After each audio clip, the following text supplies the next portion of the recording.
Welcome back to Sister Talk. I am your host, JM, and this is my co-host. I'm Tatiana. Today we're going to be talking about our different experiences growing up. We're going to be talking about how our childhood affected us going into adulthood and how that affects our career paths, relationships, romantic or friendships. And yeah, we're going to dive right into it. Okay, today we have two special guests, Corey and Farhat. What's going on? Hi.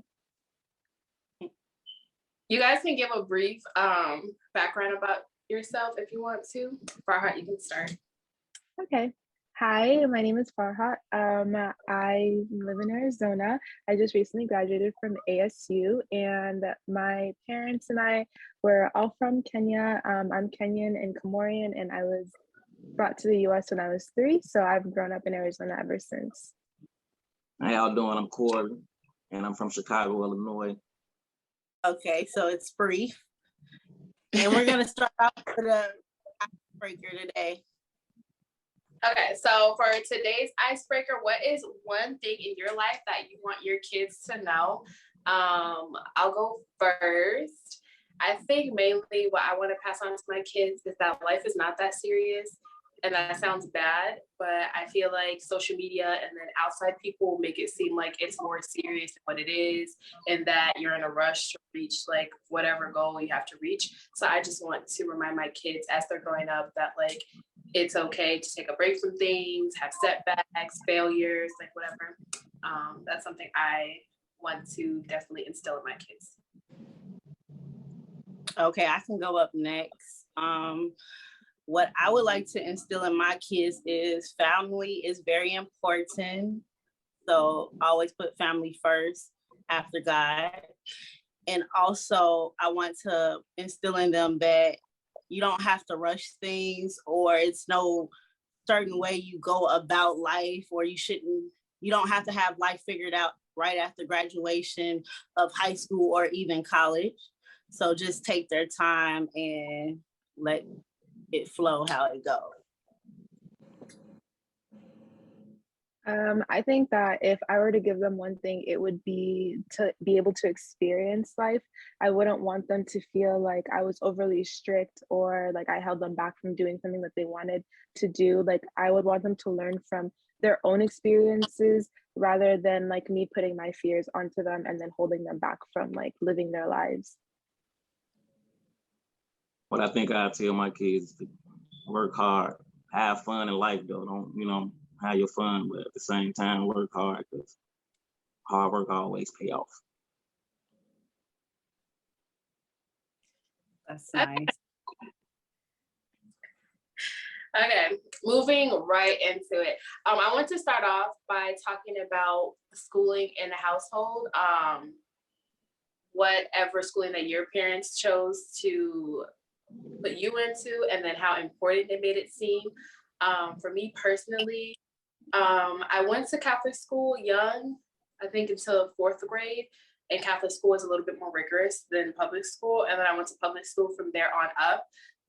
And just like in general, like outside of like going to private school, like it was just always known that like it's an important thing, and that education is like the key to it opening like more doors in life. So that's for me personally, for schooling in my household. Well, school in my household wasn't so serious. Like it wasn't pushed or anything. Is growing up. Of course, we had to get good grades. That's all the kids had to do was go to school and present good grades. So that it wasn't really like, oh, you have to go to college and you have to have this figured out. I didn't.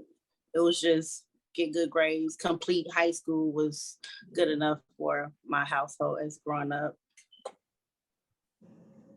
I would say that mine was, I went to 2 different schools, like for elementary school. And so for me, the first one was like more of a charter school. It was like really a really like religious based charter school. It was a Christian charter school. And so that was like my first introduction. So my first introduction to school was like really faith based, but then I also ended up going to public school. And both of them are pretty lower income. So for me, it was just like get there, like pass and finish. But at the same time, my parents' sacrifices have all been so that we could finish school, because they didn't really have that opportunity. And so I always just knew I needed to do well, but there was never really like a pathway because there wasn't really anybody that had done it before me or my siblings had. I think coming up in my household, school was important. You know, they wanted us to go to school, get good grades, and actually wanted me to go to college as well. But it was also a choice. It wasn't so forced like this is what you got to do. So we always had to, you know, make our own decisions. But whatever we did, they just wanted us to do the best, be the best at it. Okay, so the next question is, as far as in your household or your career path, what did you choose, a 9-to-5 or entrepreneurship? And do you feel like your upbringing helped you with your choice? And Corey, you can start. No, I never really chose a 9-to-5. I probably had one 9-to-5 job my whole life. So I was always chose to be your own boss or make your own decisions and make your own money. So I think my upbringing didn't really tell me though to, you know, choose my own career or be my own boss. You know, I don't think that was like taught when we was coming up. So that was kind of like a decision I probably broke off into on my own. And ever since then, I've just been sticking with it. Okay, for me, as far as my upbringing, I didn't see anyone. I chose entrepreneurship and 9-to-5. I do both. I prefer entrepreneurship, owning my own business. I don't want to work for no one. I don't want to clock into a clock. But obviously, bills have to get paid, so I do what I have to do at the time. I got to do it. But as far as choosing entrepreneurship in my household, I didn't know anybody that owned a business, or, you know, I only saw people go to work. I saw the father figure in my house literally have a set schedule of he's gone before we wake up and he comes back home when it's almost time for us to get ready for bed. So it was like, I know I didn't want that. I don't want my whole existing on earth to be working. So that's why I chose entrepreneurship. Well, my dad, he works like blue collar jobs, I guess you would say. And he used to work 2 jobs up until he got into his 60s and like he started to slow down and stuff. So like JM said, like, I don't know, I just feel like working around the clock to pay for your house and stuff, it kind of makes it not worth it.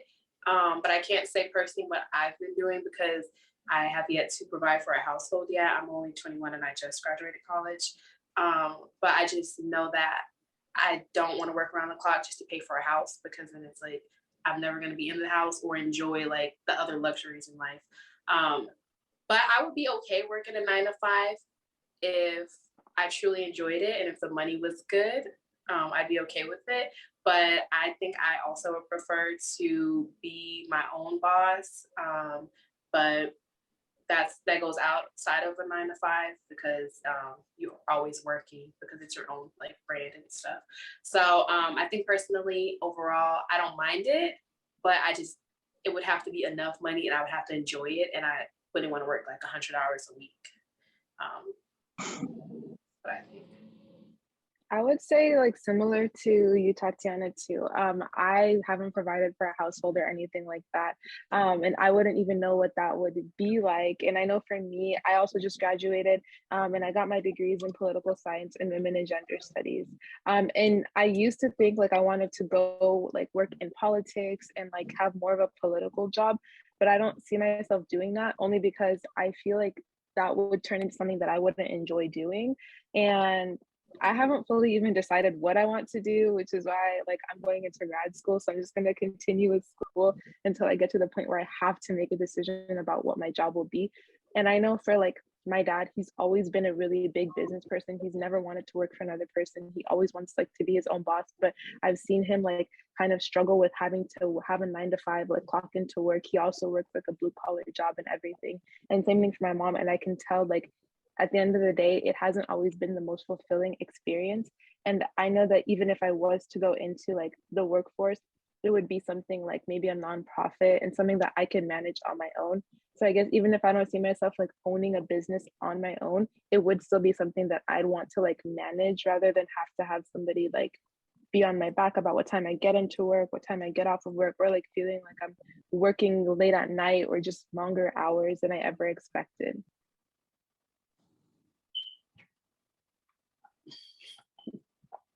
Yeah, fun fact, Farhat has not had a job yet. So when you do get a job, I don't know, me, I think I have a problem with authority when they tell me. So I know like managers and stuff have to tell you what to do. Obviously that's what they're there for. But when they do, it just really annoys me and it just makes me more motivated to do my own thing. But yeah. Yeah, that's the same for me. I don't like authority like at all. It's I don't like police officers. I don't like security guards. I don't like anybody to tell me what to do because I feel like I'm not out here just doing anything and I don't need like a micromanagement or whatever. Once I know my job, I can be a self-starter and pretty much do what I need to do or whatever. So I don't, yeah, that's probably why, you know, I want to be my own boss. And I don't even want to be a manager too much either. Like I don't want the authority of telling someone else what to do either. So yeah, I don't like management either. Ooh. I also think that I don't think nothing wrong with having a 9 to 5. You know, to each his own. Everybody got what they want to do, but me personally, if I'm gonna spend numerous hours, overtime hours, like you said, 100 hours a week working for somebody else, I might as well put that same 100 hours in doing whatever it is I need to do to succeed. Yeah, I agree on that as well. Cause with my businesses, I have more passion with my own business. Like working like for another company, of course, if I gotta do my job, I'm gonna do my job, but it's not fulfilling. But for my businesses, I wanna do it. Like I wanna get up and I wanna, you know, put my products out or whatever. So I just get more enjoyment out of doing my own thing. As far as relationships that was presented to you at a young age, I want to talk about how that may have affected you, like growing up and in adulthood. Me personally, I am of a single parent household, just my dad. Okay, he's a good person, but probably not the best romantic partner, husband, anything like that. And then I have like sisters that are like way, way older than me. So like one of my sister's favorite lines is that all men cheat. So seeing not the best romantic partner, and then my sister telling us that probably was since we were like 5 and up, like no exaggeration. It made me have a somewhat negative outlook on men, which is not good. Like I don't think all men cheat, or I don't think all like men are like bad or anything like that romantically, but it makes me have like somewhat of a negative like opinion. Like I'll just go into it thinking that like this person has a secret motive, or like this person isn't who they say they are, like that type of stuff, when you shouldn't have that mindset. So I know that is like a negative thing that was taught to me younger, but I'm trying to break out of that mindset. Okay, so I was brought up in a 2-parent household. They were married. The father, he went to work, like I said before, early morning, late nights. And the woman in the household, she took care of all the bills and she was the disciplinarian of the house. Like he didn't really discipline us at all. He brought candy home every day for us. So we wanted to see him. Not to say that we didn't want to see her, but it was more like I wanted to see him more than I wanted to see her because he was giving us some. But as far as like it affected my relationship in the future, I never really seen them be romantic like show love. It was really like a routine thing. He came home, she was like on the computer all day, like she was a stay-at-home wife, so she didn't have to work or whatever. That might be like something like I wouldn't mind being a stay-at-home wife. So that could be what I took from my upbringing. But as far as like relationship, like love and like seeing them say I love you or hugging and kissing, I didn't see much of that growing up. So I like that in my relationship. I like affectionate. So I probably want to be the opposite of them. No shade, no tea. And I would say that my experience is probably really similar to JM's too, honestly. And I also think a part of it is often what I've seen is when it comes to like immigrants, the only person you know when you move to a new country is the person you're with. And so sometimes I think a lot of people stay together because that's family, like that's all you have, aside from like your kids. So it's not always really like love based. Sometimes I really think it's just more of like partnership, and like that's a person that you only have. You really don't have a lot of other people, and it's pretty hard to build a community if you can't find that community around you. So I would say that for me, like it was very like gender roles were followed pretty strictly. So it was like, okay, the man is a person that like goes to work, but it's also like the disciplined person. The woman is a person that like stays home, raises the kids, and things like that. And so I would say that it showed a good example, like traditionally, of like what is expected. But at the same time, it also means like a lot of times the kids end up being closer to the person that they're seeing the most. So that would be like the mother, versus like sometimes it's pretty difficult to form an emotional connection with the person who's also like disciplining you and like expecting a lot out of you, and the person you're kind of like that's making a lot of these sacrifices, just for you to be where you're at. It's harder, I think, to form like an emotional connection. So I would say that, um, also no shade, but I would really want like, something more of like the opposite, something that's like based on like affection and love and like partnership, rather than this is like what's expected, and this is the person that disciplines, this is the person that stays home. And I don't know, just like to make an environment where like you break out of what you see, and you let your children express themselves. Me personally, I don't know. I don't think that, you know, I don't see it really. I think everybody coming up, everybody worked. It wasn't like the man went to work, and then the woman stayed home. Everybody had to go work and I guess make ends meet. So maybe I would change that if I could, if I'm able to work, and then somebody else, my other half, a significant other, probably didn't have to work. But I would also still want them to work as well, regardless of how much money I'm bringing in. I would want them to have their own money and be able to make their own money and generate their own money, just in case something go wrong with me and my money. So I don't know. I guess by staying together, working together, everybody work, everybody eat. Okay, so I would like to piggyback off what he said. Like, I know I said I want to be like a stay-at-home. I wanted to be like a stay-at-home wife or whatever. Hint, hint. But yeah, so I wouldn't want my man like working all, like I never get to see him. I don't want him to be working down to the bone. Like I would want him to have a relationship with our kids, and so I would want to like, meet him halfway if I could or whatever. Like obviously someone has to be probably more in the kid life kind of, but I don't want it to be like that. I want it to be 50-50 as far as like, I want my kids to have a good relationship with me and also their father. So I wouldn't want the father to just be out working. So yeah, I say I want to be a stay-at-home wife or, mother, but I wouldn't want it to play a role in the child not being around the father. So I'm still working on that, working those things out in my mind. I think I said on, I think like one of the episodes before, like I want to be a stay-at-home or mostly stay-at-home, like for the younger years. I think like I want to have my kids back to back and then stay at home for like 5 years until they go to school.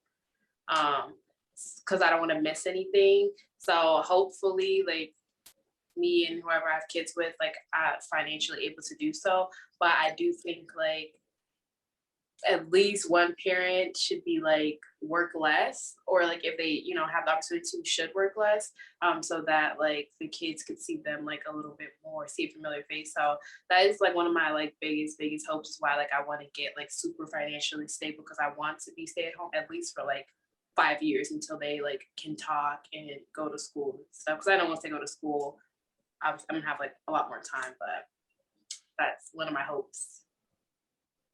So do you guys think that your upbringing, or how did your upbringing affect your communication skills as far as like friendship, like your siblings or anything? How would you say your upbringing impacted your communication skills? And Tatiana, you can start. I'd say I learned a lot more from my siblings, because my dad is kind of like a quieter person, and then he won't really say anything to you if it's like something's bothering him. So I think I would take more from my siblings. They are very vocal. They let you know when something that they disagree with, if something's bothering them. And I feel like it helps like stuff not build up. So I want to take those attributes. But then I want to take a little bit from my dad, because like I don't want to nitpick at anybody. If it's something like small or something that the person can't help, I could see like I could just not, mention it. But I would take his whole communication to me, because I feel like me personally stuff would build up and then I would like resent the person. So I want to be more like my older siblings, and like mostly like I want to say when something's bothering me, or when I feel like something needs to be said, I want to say it. I would say that it taught me a lot about like how maybe not to communicate, because like I would say that one thing I saw a lot was like the silence treatment, and that doesn't really solve a lot of things, and I feel like I took that on. So when I get into an argument with people, I will say like, okay, like I need space away from you, but a lot of times it's not even space. I just don't want to talk to them, and like it turns into the silent treatment rather than just communicating and dealing with the issue, which is what I really want, but I don't know how to express that. And I did that a lot, like all throughout high school, like even throughout like a lot of college. And I think like now, maybe like the last 2 years or so, I'm starting to get a little bit out of that, to where I want to discuss things with people and like fix an issue. But I can still see where a lot of times I still go back to like the silent treatment. One thing I will say is I also like saw a lot of like yelling as communication, and yelling doesn't always it's not the way to communicate. It's not the way to solve any issues. And I'm glad that I never really took that on. I don't think I've ever really yelled at people. But I do like cry a lot. Like I'm really, really emotional. So if someone does yell at me or they don't communicate with me, that makes me really emotional. It makes me really hurt. And I also like feel really anxious when that happens. So I would say that it's not the best way to communicate the way that I would feel like I was kind of shown, but I want to get better. And I feel like my friendships, so like for example, with Tatiana and I's friendship, Tatiana is really straightforward if she has a problem. And I've never been straightforward. I just will like shut people out. And that's taught me a lot to like just be straightforward with how I'm feeling and talk about it, because no one's going to read your mind and see what's wrong with you. Like they have to listen and hear what's actually the problem. And just from other like relationships and friendships and things like that, I feel like I'm just learning a lot more about how to express myself, because usually I will just shut down and that will be the end of a friendship because I can't talk about what's going on. And then to go a little bit off of what Farhad said, I want to be more letting people know, but sometimes, and she knows this too, I'm guilty of immediately blocking people and stopping contact with someone if they like make me really, really upset. But my friend Farhad has been trying to help me overcome this issue. So thank you. I haven't overcame it yet, but I've gotten a lot better. Okay, so my experience as for communication growing up, we didn't have a lot of fighting in our household. I didn't really hear him communicate a lot. Like I said, he was like gone before we woke up and he came late. So I didn't really see a lot of communication with them, but I did know that she handled all the bills. He got paid, she got the money. So it was like kind of like the back in the day where the man go out to work and the woman stay home, take care of the house and the bills and stuff like that. So I really didn't see them communicate a lot. Like I said, it wasn't no affection or anything. Like I didn't hear them argue either. So maybe they communicated privately where we didn't have to, see them if it was an issue or anything like that. I did see one fight growing up like that I could remember. So I feel like I'm glad that I didn't really experience any fighting. And the way that I took back from my growing up, my childhood as for communication is I hold grudges. Like the woman of the house, she held grudges, like even with the kids. Like if she was upset with us, she wouldn't talk to us as like a child. It's like you're the mother, so we need you. We have to communicate with you. But she taught me how to hold grudges, and I don't like that. But I have that. Like I hold on to stuff real hard. So I'm trying to get rid of that because that's like negative to me. But I do want to take what I took from them is I want to communicate with my partner more. But also, if I had kids, I wouldn't want them to know the issues because I want them to stay innocent as possible. So I feel like they might have fought, but we just didn't experience it. So I'm okay with that. And also what Farhad said as well, I'm with Tatiana, I'm kind of outspoken. Like I don't want to say blunt, but I'm like straightforward. If I have a problem, I can't not say it. And I do want to dial back a little bit. Everything don't have to be addressed, or you don't have to be so real or whatever. So I do want to kind of dial back and just be a listener sometimes and not always have something else to say after. So I'm working on myself, work in progress.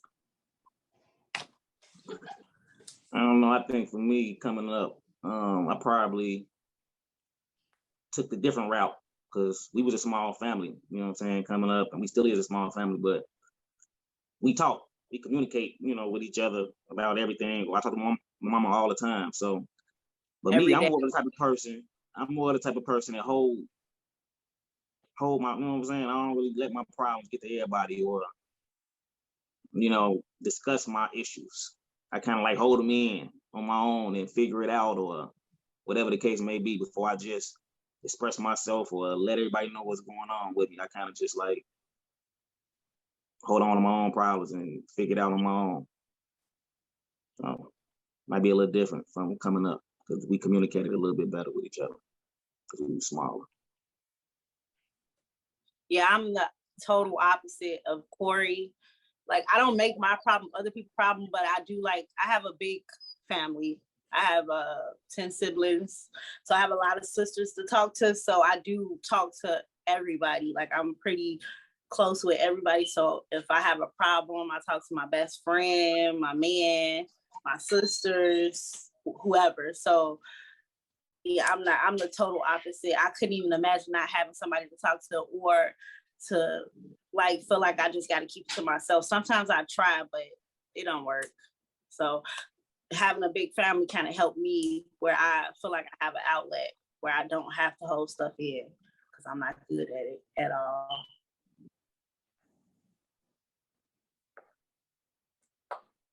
Okay, so I'm sorry, go ahead.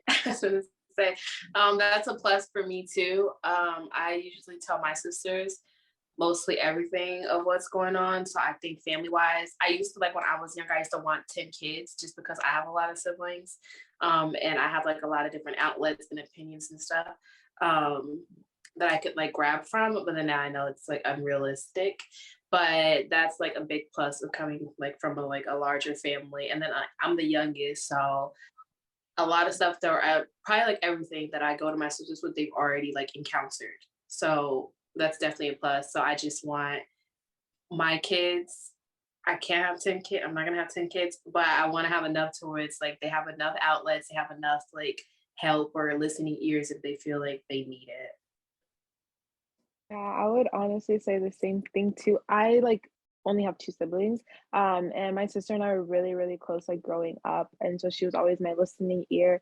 And when she went to college, we just weren't as close anymore.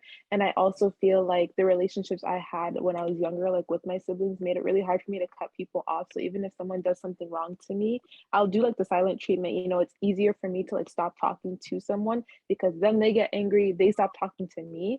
But it's hard for me to cut off relationships, especially if we talk about it.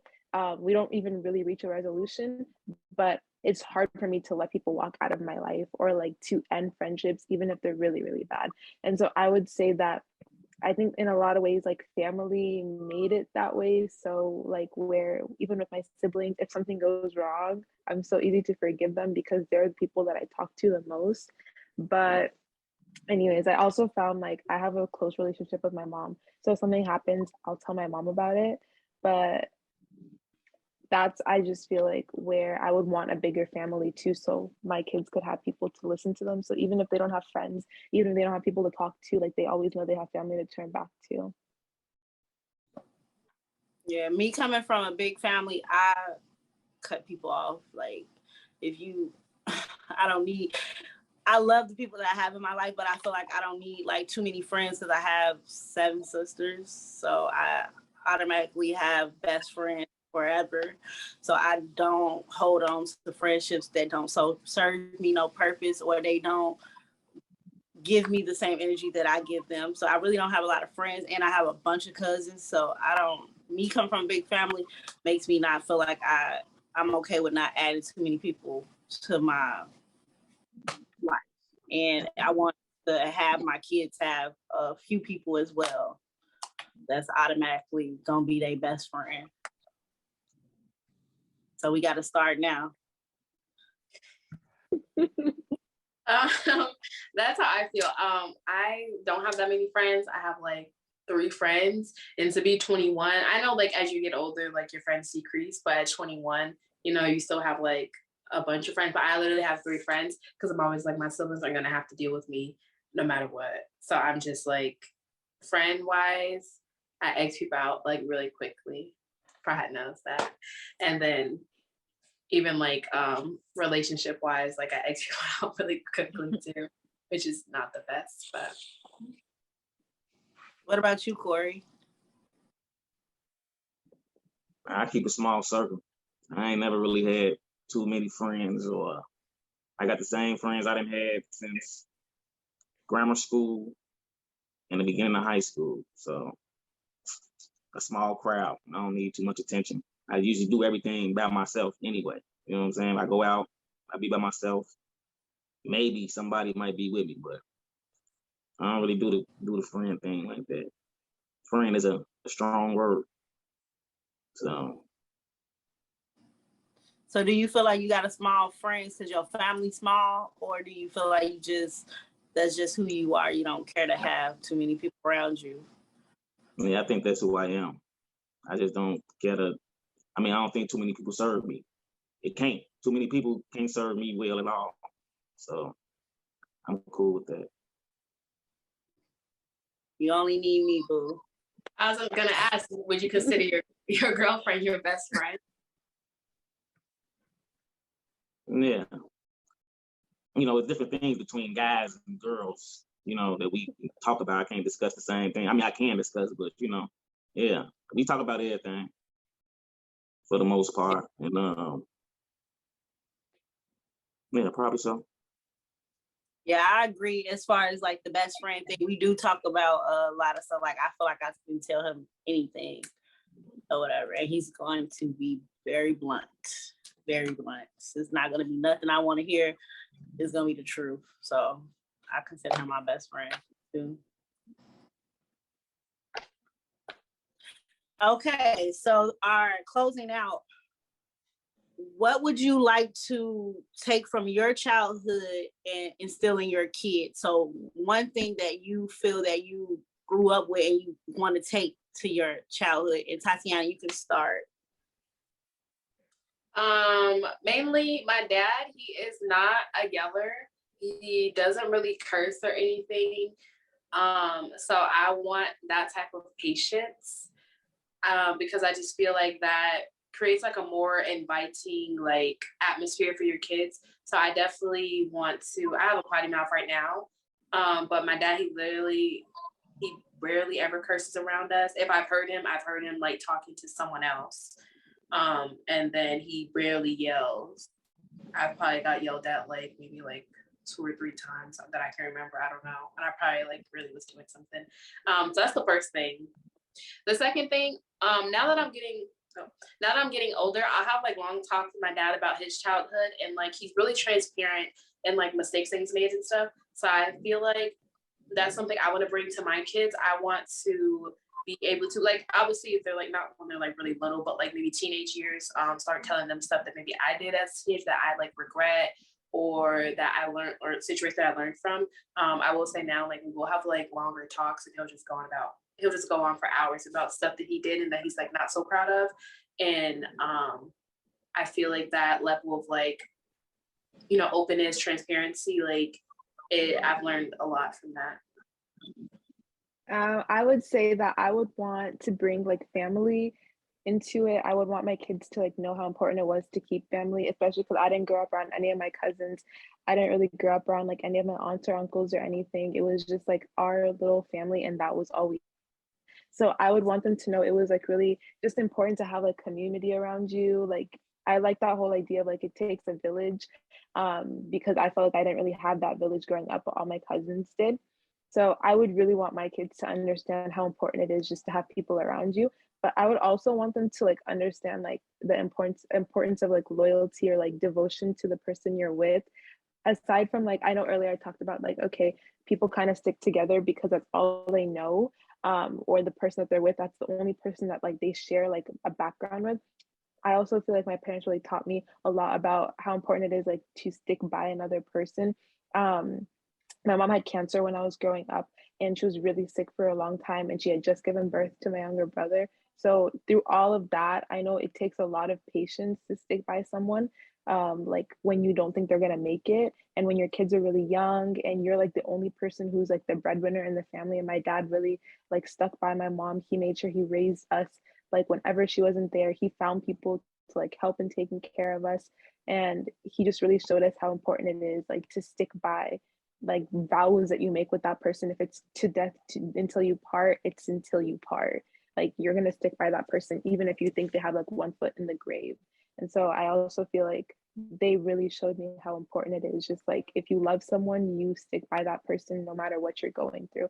And I want my kids to see that too. Yeah, I think the same thing as far as family, because like I said, it was very small, you know what I'm saying? Small family. So that's all we really got.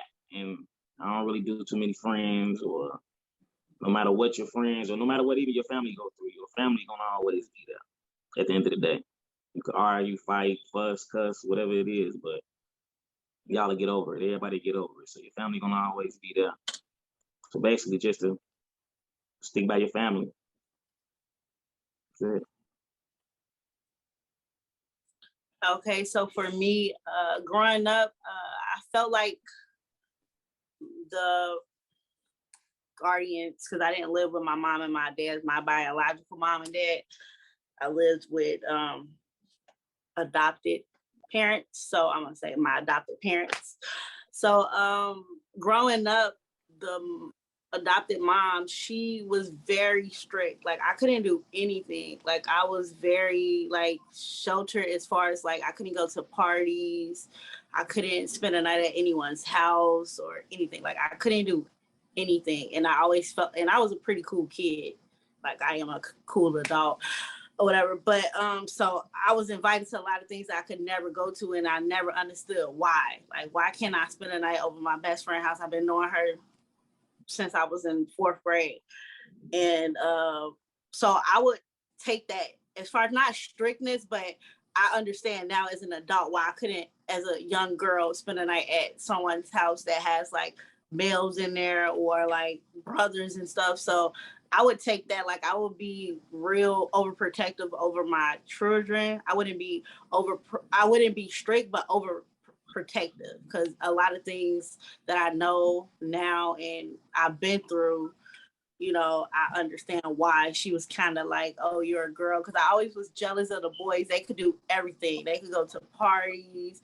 They could talk about girls, have girls call and stuff. And I couldn't do anything. Like, I was really, really in the household a strict woman or whatever. But I understand now as a woman, like, why you protect the girl kind of more a little bit, because it's a lot of stuff going on in other people's households that you don't know what's going on. So yeah, I would take that, like, kind of being overprotective or protective of my children. Thank you guys for watching. I want to thank our 2 guests for joining us today. Make sure to tune in to our next episode. Make sure to follow us on all of our social medias and subscribe to our YouTube channel for more. Thank you guys. Bye.